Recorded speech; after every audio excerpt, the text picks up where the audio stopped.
to this.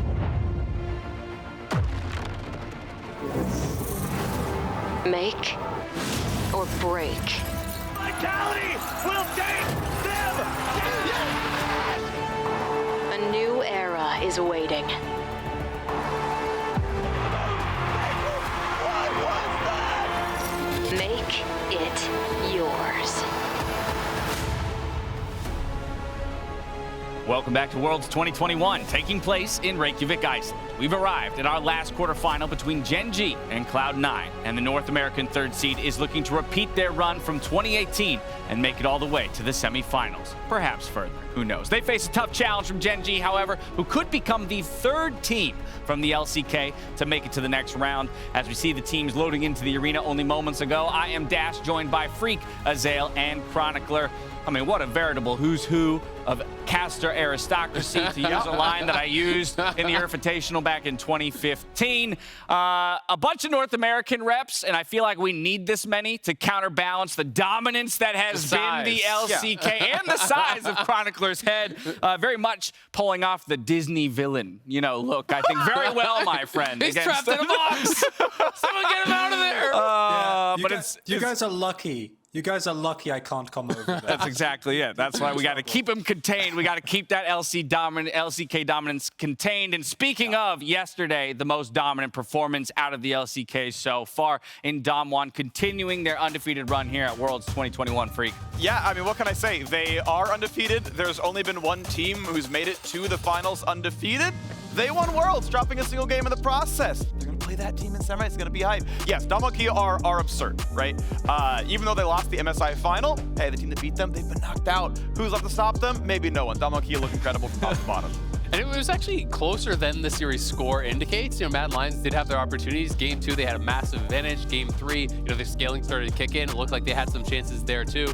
But Damwon is so damn good, and Canyon in particular, I think, had an outstanding series. Chronicler, I think Azael's point is a good one, that it was perhaps a closer series than the score indicates. But even within that, to me, in some ways, that makes Damwon a scarier team, that their team fighting can pull them out of the kind of holes they found themselves in throughout that series. It really signifies the inevitability, which we talked about a lot in the LCK, where barring, that summer split in the middle, where they had the all role swaps and it looks a little bit shaky, this team, no matter what the situation is, you always feel like the players individually and the synergy is strong enough that they can find a way back into the game. And even as Azael pointed out, they're not perfect. They dropped the ball quite heavily, especially in the game 2, but still the inevitability always can be felt, the oppressiveness and the chance that this team can come back no matter what the game state is. Now, Damwon, one of 3 teams that have already locked in their semifinal spot. They do it alongside T1, one of the other LCK squads, and EDG. We await our final winner of today's quarterfinal to find out who will be facing Edward Gaming in that one semi. And Freak, you already mentioned the fact that T1 and Damwon are going up against each other to see who makes it to the finals. I mean, there have been a couple of all LCK semis, and they have been incredibly hype. T1 Rocks is the one that stands out in a lot of people's minds. That was such an absurdly good best of 5. I am hoping we get a match this good, because this is going to be fun. Yes, we have seen them before, and Damwon was the better team. It went 3-1. You could kind of throw some flags about how that loss even went, but it was fought reasonably close, so I'm hoping it's going to be a good match. And Azael, how fitting a narrative it is that Damwon's going to have to go through T1 if they want to repeat World Championships. It's the new Kings, it's the old Kings. It's the most successful organization of all time. It's the greatest player of all time in FLICKR up against the new self-proclaimed best mid laner in the world in Showmaker. And I like that he's having a little bit more swagger, a little bit more confidence in these interviews, because damn, he is good and he deserves it. Yeah, Chronicler, hit me on this matchup. Not only just the mid laners themselves, but the orgs as a whole here, because as Azael mentioned, it is kind of in some ways a passing of the torch if Damwon does begin their dynasty here with a repeat. It really is, because thus far, obviously no one comes even close to FLICKR, but the interesting thing to me is that there isn't even anyone that you can reliably make an argument for. Maybe he comes a little bit closer, there's not a clear second either. And I think that if Damwon is able to win the World Championship this year, if Showmaker is able to get with his team 3 back-to-back LCK wins, they're able to get Worlds second time, that's when you can really start having that conversation. But T1 have looked legitimately insane. They've looked way better than they've looked all year. A lot of the problems that we have with them kind of have fallen by the wayside. So that semi is one that I am really looking forward to. Zale, let's follow up on that because I think it's an interesting point, right? It's a rematch. Yes, Damwon got the better of them last time around, but this T1 squad continues to ramp up throughout Worlds. Yeah, I mean, I think they've looked incredibly good, at Worlds. I think, what we saw more in the LCK, they always had their early dominance in the early game, but they had more struggles in mid game, more struggles in late game. It does feel like they've shored up a little bit on some of those issues. And, if they truly are getting better, then you could have an incredible match here. But Damwon has just run the LCK for the last 3 titles, right? It's 15-1 in their playoff runs over those 3 championships. Yes, the one loss was just against T1, but they're going to have to really play an incredible game. Now, Freak, if we stay within the realm of Korean dominance here at Worlds, but we kind of take an extra step back and go broader strokes, I want to talk about meta. And I know we've had a big conversation about meta throughout the tournament, but specifically here, let's talk supports, because it was the Koreans themselves who brought out the Yuumi, as well as a few other enchanters behind that seem to have warped the way people are starting to think about the game. Exactly. I'm really intrigued to see if we're going to see some more bot focus. Obviously, with Gen G, they play a lot around Ruler, and it's the Lulu, the Nami, the Yuumi. As you mentioned, Damwon Kia, the first one to bring out Yuumi here in the World Group stage, and was like, okay, wait, that's the thing. What's worth noting, by the way, is Yumi's advantage into most enchanter matchups. So she actually checkmates the option of kind of matching like for like if that goes through. What's interesting, though, is the common enchanters, the Nami, the Lulu. Those are both good into all of the meta tank supports, so it's actually a good call. If the meta game is Nautilus and Leon and Alice running around, you just play Lulu, and with Guardian, they can't kill you, you have Guardian. They can't kill your AD carry, you have Guardian, and a shield to give them. Like, you survive, you win the 2-on-2, and you I have Guardian because I'm real close to Lulu right now. And as long as I'm so have range, I can give you that shield, and we're okay. Now, obviously, the Leona and the Nautilus, like, they roam really well, and like if you watch the LCS playoffs, like that was the entire meta game, right? It was how little time can Core JJ spend in his lane and go win mid, and that could be a totally good style. But we saw with Ruler, we saw with Viper, and we saw with 100 Thieves, with Huhi and FBI, you can play bot focused and win games that way, right? And top your group that way and win a bunch of games that way. We already have EDG in the semifinals. Gen G could be the second one to do that, and then we've got a bot side focus bracket and a top side focus bracket, and that's interesting. That's a pretty cool kind of antithesis or, a comparison between the sides of the bracket. Of course, we'll see what plays out today. We've got Cloud9 taking to the stage. Let's take a look at the State Farm Assist of the Week, where Cloud9's frontline gave Sven the perfect setup to let the bullet time rain. The best defense is a good offense, and this Assist of the Week presented by State Farm. In a fight that would have put Rogue back in the game, Cloud9's Ven laid down suppressing fire with Misfortune, giving C9 time to regroup and take down Rogue. Follow-up. Oh, it's fired! Go, it's fired right into the wall. That's going to be 3 members locked up. Instant wombo combo. Vulcan going to get shredded down, but Sven on the backside. Huge damage back! That Bravi was useless. Larson, can they turn it back, though? Fudge now in the mid. A massive setup and a big follow-through for the side of Cloud9 and Sven. And Chronicler, I think if Cloud9 in some senses can find that same explosiveness and that same cohesion, right? Because that in some senses has been what has escaped them at times throughout the group stage. They may actually have a solid chance here against Gen G. I agree. I think that C9 have shown that when they perform well, when they have a composition that fits them, when Blabber and Perkz can get ahead early, they look incredible, right? And even then, sometimes they get a little bit over-aggressive, but Adversity teams over-aggress. Yeah, a little bit. But Adversity teams over-aggress then kind of do nothing for too long, and that is what they're up against, right? If Gen G make mistakes, they start falling back. So if C9 can walk that line between being aggressive enough to throw off Gen G without, throwing the game themselves, they definitely have a shot. I can guarantee you Cloud9 won't do nothing. What they will do won't always be good, but they're going to do something. They will do something. They will do something. Well, coming up next, Zale's going to do something. He's going to take us on a trip through Cloud9's rich history and relive some of the best moments for North American fans at Worlds before the last hope of the LCS look to make history once again. Meet us back here for a walk down memory lane.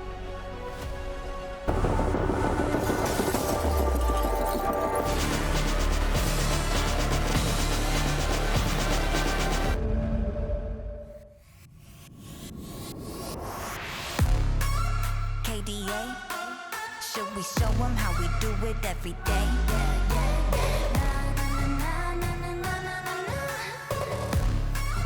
Let's get it. Kali that girl, Kali go girl, Kali gon' stop, Kali gon' skirt, Kali got a job, Kali go to work. 뜨거워 언제나 don't get burned.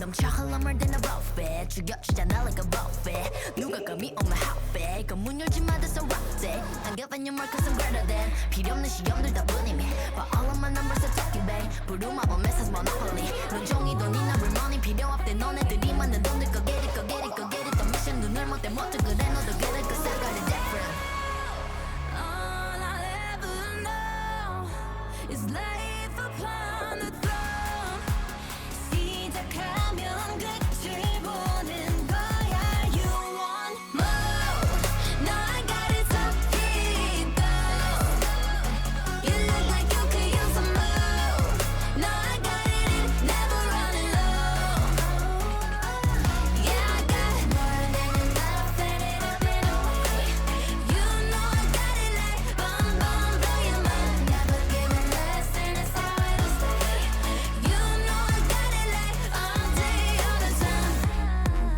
When I go it's for gold Get it cool but I'm cold I don't fit in a mold I'm a rebel I don't do what you say Making moves I don't wait while I smile in your face I got different DNA What's higher than the top that's me Come take a look before falling at my feet 조용히 몸을 숙여봐 So take a look 나를 기억해요 queen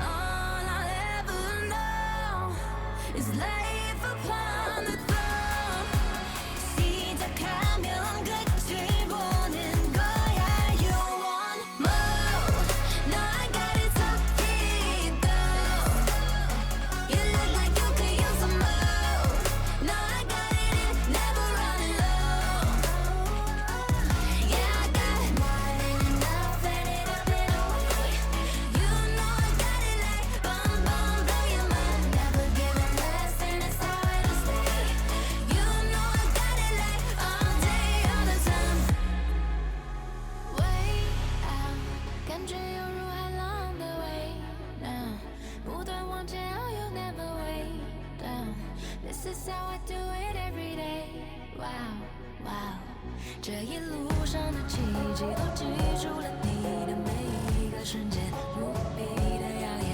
I know you want some more 准备好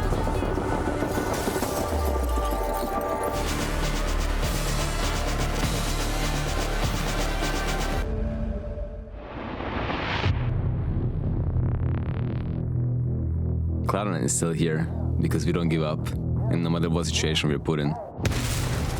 걱정이 전혀 안 되고요. 국민은 여기 있는 것 자체가 잘못된 거라 생각합니다. Absolute domination from Gen G. This is probably the best NA chance in a long time.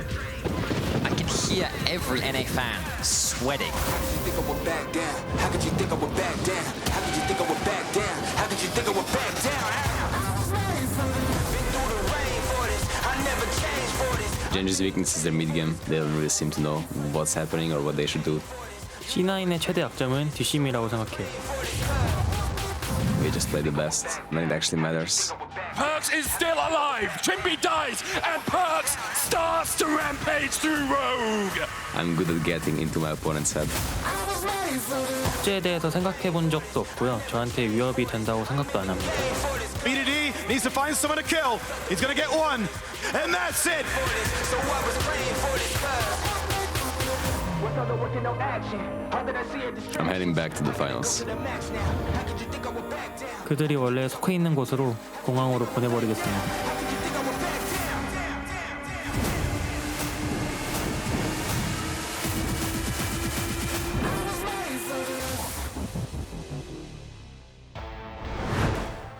Let's not pull any punches. The LCS has struggled at Worlds over the years. Often the target of jokes, our fans have faced disappointments, while our teams have suffered countless near misses, failed tiebreakers, and crushing defeats. Groups is a prison that North American teams simply can't seem to escape. That is, except for one shining beacon of hope, Cloud9. This year, Cloud9 defied the odds once again to break through the group of death, overcoming world champions FPX in the process. What makes this so impressive is not just that they overcame the odds this time, but the fact that they have done it so consistently, year after year. Since 2014, Cloud9 has advanced from groups a stunning 5 times, the second most of any team in the world. Cloud9 stormed onto the scene in 2013 with Balls, Meteos, High, Sneaky, and Lemon Nation, dominating the LCS immediately and starting a legacy at Worlds that continues even to this day. In 2015, a worrying trend culminated in one of Worlds' most memorable plays, Ball's Diamond 2 Darius Penta against Fnatic, which sadly was not enough to push them beyond groups that year. With Worlds coming to North America in 2016, Cloud9 had revamped their roster. With the exit of High, the addition of Impact and Smoothie, the team had truly become centered around young star Jensen. Cloud9 gave LCS fans something to cheer about when 66 minutes, yes, you heard that right, into a grueling back-and-forth battle against Flash Wolves, Meteos snuck behind enemy lines to find the kick on Maple, delivering him into the waiting arms of his team and securing the win for Cloud9. Cloud9 was already doing well, but set their sights even higher.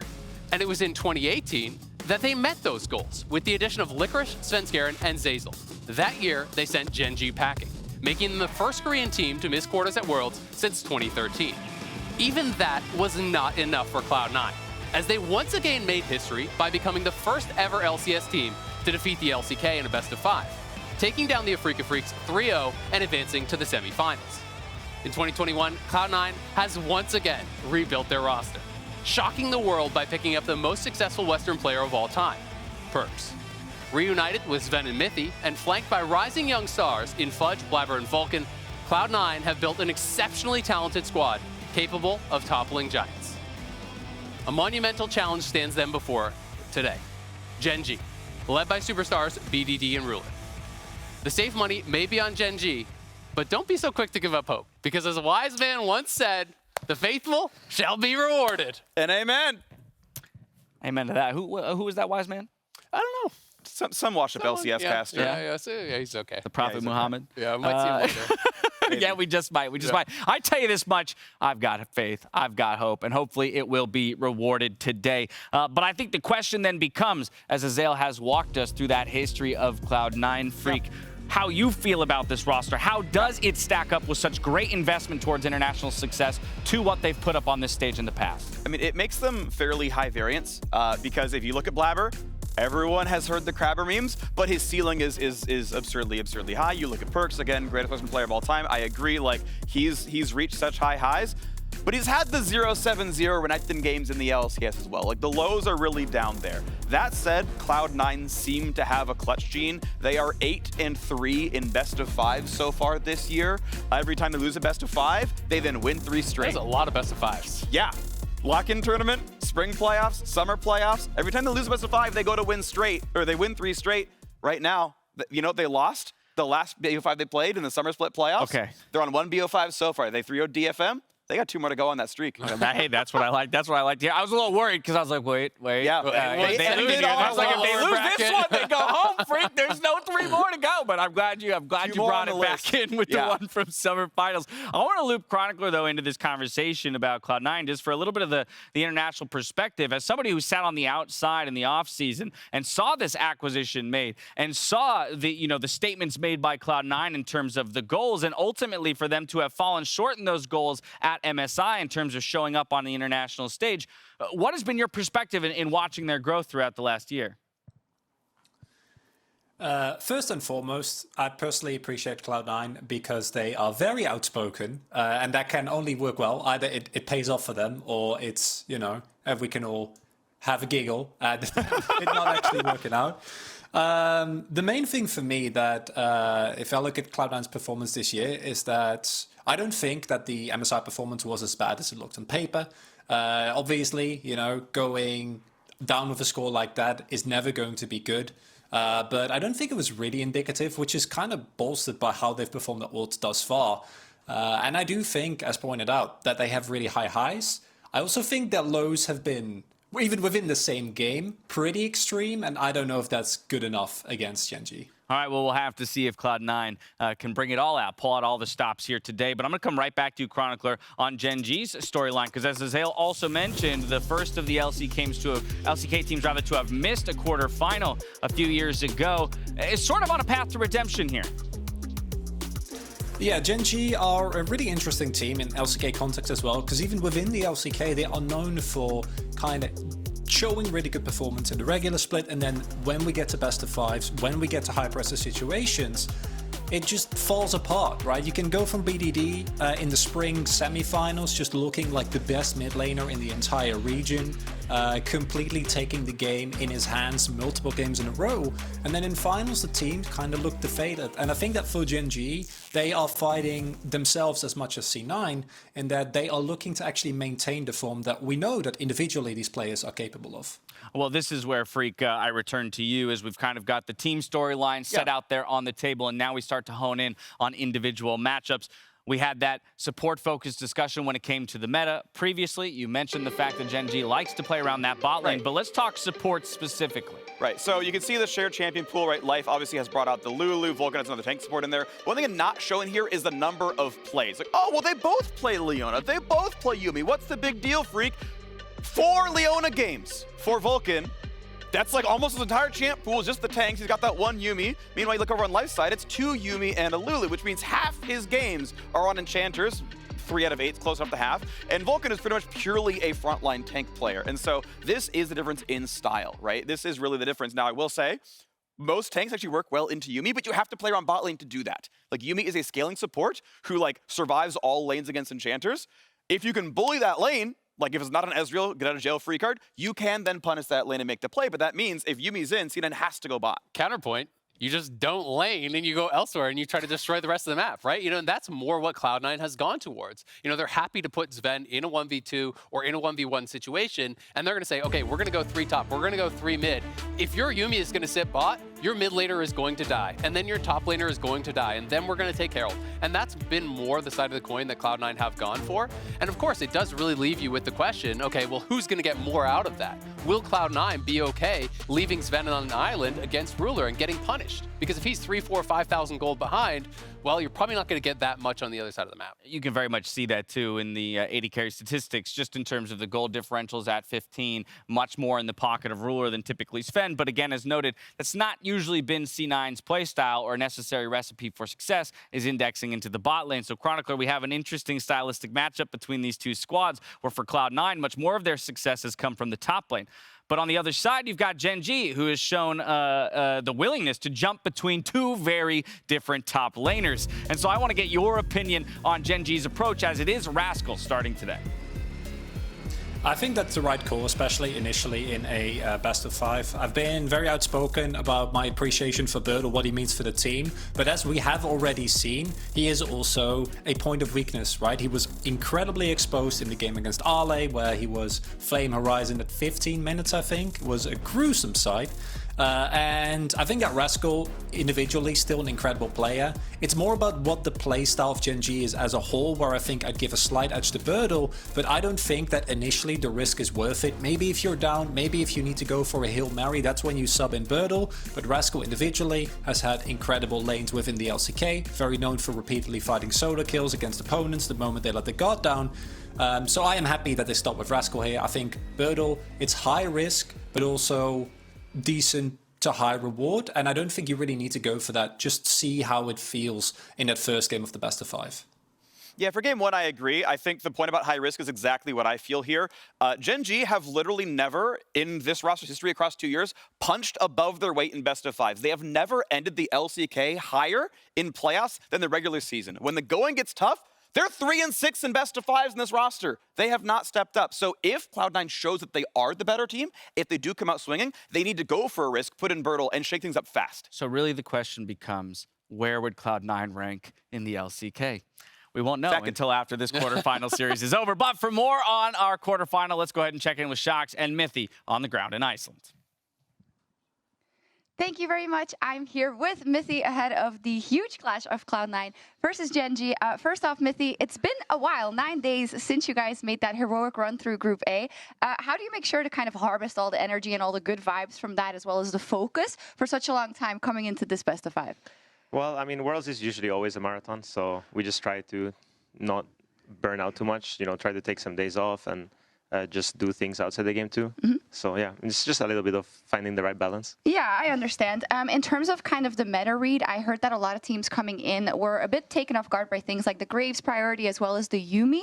How do you feel your read is in general, and especially the fact that you may have the full 5 games to draft for? Yeah, I mean, of course, we were also one of the teams that got a little bit caught off guard, but we've been able to see a lot of games now, and we've been on the same patch for a long time, so I think things have like sort of calmed themselves down. Calm down. Yeah. When it comes to Gen G, I feel like there are some clear, very strong points for them in the mid lane, in the bot lane. Where do you feel personally you match up the best versus Gen G? I mean, I think they are very good at what they do, but they usually always do the same thing. So hopefully we can, surprise them a little bit and like make them a little bit uncomfortable. And finally, maybe for yourself, of course, being back here at Worlds, it must have been a great experience and doing so well so far. But how would you say the general feeling of the team is and the confidence coming into this as the sole LCS representative left and in fact the last Western hope here at Worlds? I mean, yeah, it's I guess it's an honor. I mean, we're mostly focused on ourselves, and I do think we have a very good shot.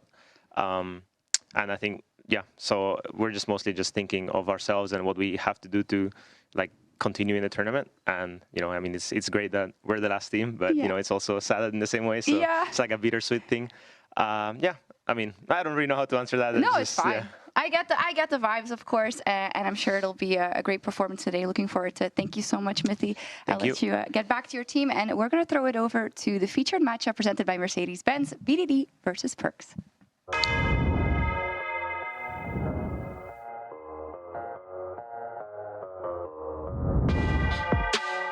The team that's always delivered for North America at Worlds did it once again in the group of death. C9 breathe life into North America. Cloud9 showed that they can deliver under pressure. Perkz survives, Chimpy dies, and Perkz starts to rampage through Rogue. Led by a player whose comfort zone is playing on the edge. Chris trying to do what he can to disengage, but now Perkz ulting in, gold card on the LWX, spent, blood in the water, he can smell it. Sitting across from Perkz in this matchup will be BDD and Gen G. Rula, can he find the Moonlight Vigil this time? It's going to be stolen by Clint. The three-man knock-up as well as right into the backline. Whereas Perkz thrives on the edge, BDD is exactly the type of player that can push him off. Before BDD needs to get into this fight fast. Elyoya pops the GA. BDD needs to find someone to kill. He's gonna get one. Clid healthy enough. GA popped, and that's it. He has been a staple for this Gen G roster and seems to have a sixth sense for shutting down aggressive plays. One gonna fall. Jensen gonna be next up as Tactical is gonna drop. This is a match for the pride of North America and the dominance of LCK.